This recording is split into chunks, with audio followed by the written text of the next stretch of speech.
तुमच्या बाबतीत असं कधी झालंय का की कोणीतरी मनाला लागेल असं बोललं की तिथून पुढचा पूर्ण दिवस खराब जातो? त्याने आपल्याला असं का बोललं असेल? ती व्यक्ती असंच का वागली? माझं तर काही चुकलं नसेल ना? बाप रे! हे आणि ह्यांसारखे किती ते विचार, अगदी डोकं गच्च होऊन जातं ना. पण अशा वेळी काय करायचं सांगते. पण त्याआधी नमस्कार मंडळी, मी सायली, तुमची जवळची मैत्रीण. आणि मी असं ठरवलंय की दर आठवड्याच्या मंगळवारी, शुक्रवारी आणि रविवारी संध्याकाळी 6 वाजता तुमच्यासाठी नवनवीन व्हिडिओज घेऊन यायचे.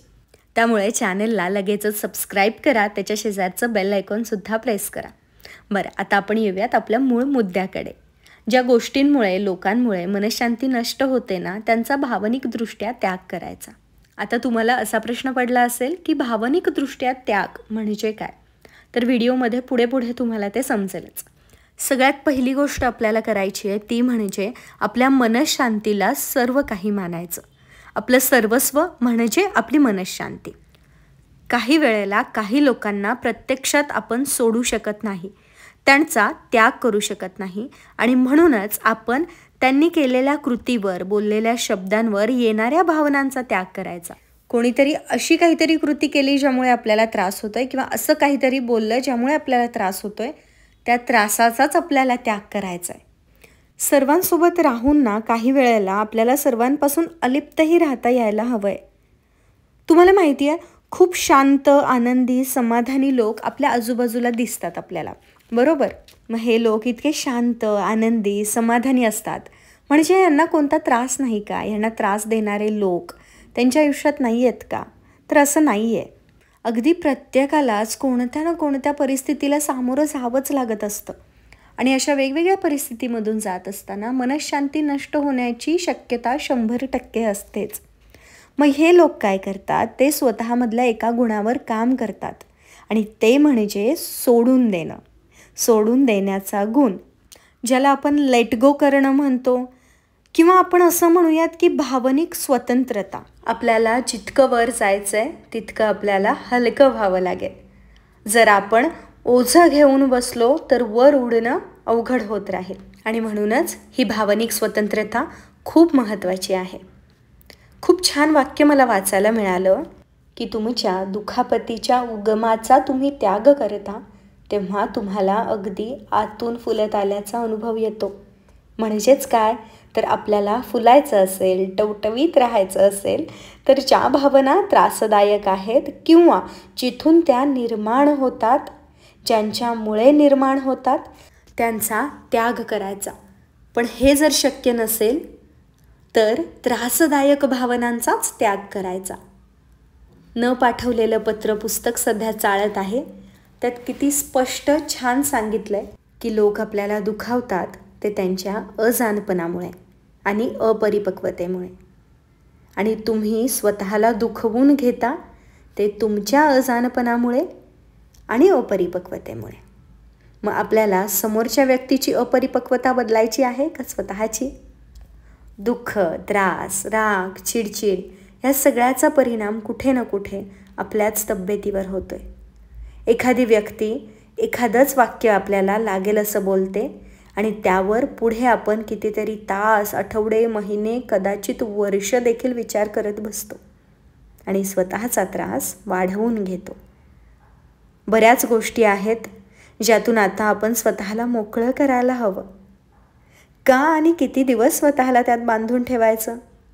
शांतता आणि फक्त शांतताच ह्यावर लक्ष देण्याचा प्रयत्न केला तर आयुष्य छान होईल ना. हे जितकं ऐकायला छान वाटतंय तितकं हे फारच अवघड आहे, हे मला माहिती आहे. पण आपण ठरवू तर शकतो, एक पाऊल तर उचलू शकतो, आणि एक पाऊल उचललं की त्या पावलामागे आपोआपच आपण अनेक पावलं उचलत जातो. आपलं आयुष्य क्षणात बदलू शकतं. फक्त ठरवायचं आहे. जर आपल्याला वाटतंय ना की एखादी व्यक्ती चूक आहे, तर मग तिला आपल्या स्वतःमध्ये, आपल्या विचारांमध्ये, आपल्या आतमध्ये का ठेवायचं?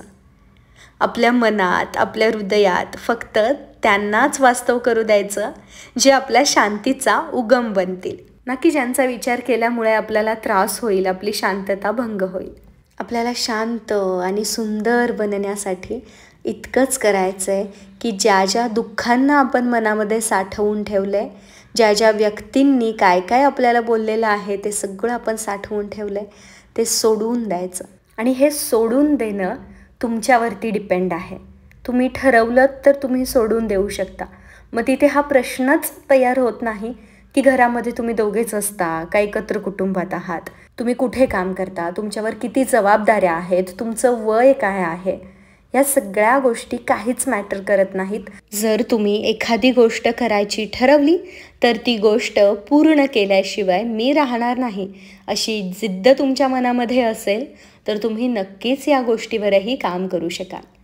जे दिसतंय, जे आहे त्या पलीकडे जाऊन पाहायला शिकायला हवं. आपण सगळं वरवर बघत असतो आणि त्यावर बऱ्याच गोष्टी ठरवत असतो, मनाला लावून घेत असतो.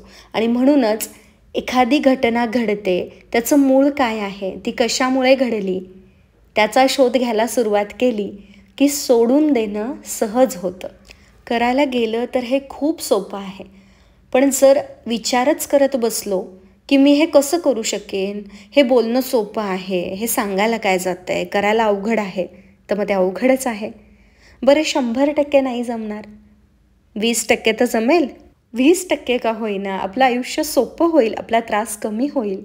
कोणतीही गोष्ट करण्याआधी आपलं मन आपल्यासमोर बऱ्याच अशा गोष्टी आणून ठेवतं ज्या अडथळा बनू शकतात. पण खरं सांगायचं झालं तर ह्या गोष्टी अडथळा नसतातच, त्या पायऱ्या असतात. आणि ह्या पायऱ्या चढत चढत आपल्याला वर जायचं आहे. जर इतकं ओझं घेऊन आपण पायऱ्या चढायला लागलो तर आपण वर लवकर नाही पोहोचू शकणार. असामान्य लोक सामान्यच असतात, पण ते प्रत्येक गोष्ट असामान्य ध्यास घेऊन करतात. त्यामुळे आपल्याला सामान्यच आयुष्य जगायचं आहे. आपल्याला फार काही वेगळं करायचं नाही आहे. आपल्याला फक्त आनंदी जगायचं आहे. आणि आनंदी जगण्यासाठी आपल्याला प्रत्येकच गोष्टीकडे पाहताना अगदी थोड्याशा वेगळ्या दृष्टिकोनातून पाहायचं आहे. म्हणजेच काय की असा ध्यास घ्यायचा आहे की एखादी सामान्य गोष्ट पाहताना सुद्धा मी ती असामान्य दृष्टिकोनातून पाहेन. मी तिच्यावर जास्त विचार करेन, त्रास करून घेणार नाही, माहिती घेईन. आणि हे सगळं केल्याने काय होणार, कोणाचा फायदा होणार, आपल्याच तर होणार आहे. आपणच तर पुढे जाणार आहोत, आपलंच आयुष्य बदलणार आहे, आपल्याच आयुष्यामध्ये आनंद येणार आहे. मग करायला काय जातं आहे, प्रयत्न करायला काय जातं आहे. तसं बघायला गेलं तर शांत राहणं खूपच सोपं आहे आणि कठीणही आहे. मग आपल्याला कठीण आहे म्हणून अशांतच राहायचं आहे की सोपं आहे म्हणून प्रयत्न करायला सुरुवात करायचं आहे. तुम्ही काय करणार आहात, कसं आयुष्य जगणार आहात? तुम्हाला शांत आयुष्य जगायचं आहे का सतत नकारात्मक विचारांनी किंवा इतरांच्या बोलण्याने वागण्याने त्रास करून घेत आयुष्य जगायचं आहे? मला तर हे मान्य नाही आणि म्हणून मी बदलली आहे आणि म्हणूनच तुम्हाला देखील बदलण्यासाठी प्रोत्साहित करते. कारण आपण जेव्हा बदलतो तेव्हा जो काही आनंद आपल्याला मिळतो तो मला माहिती आहे आणि तो प्रत्येक स्त्रीने अगदी प्रत्येकानेच घ्यावा असं मला वाटतं. भूतकाळाकडे पाहायचं आहे का भविष्यकाळाकडे, हे खूप महत्त्वाचं आहे. आणि आज ते ठरवा. कामाला लागा, बदल करा, आनंदी राहा.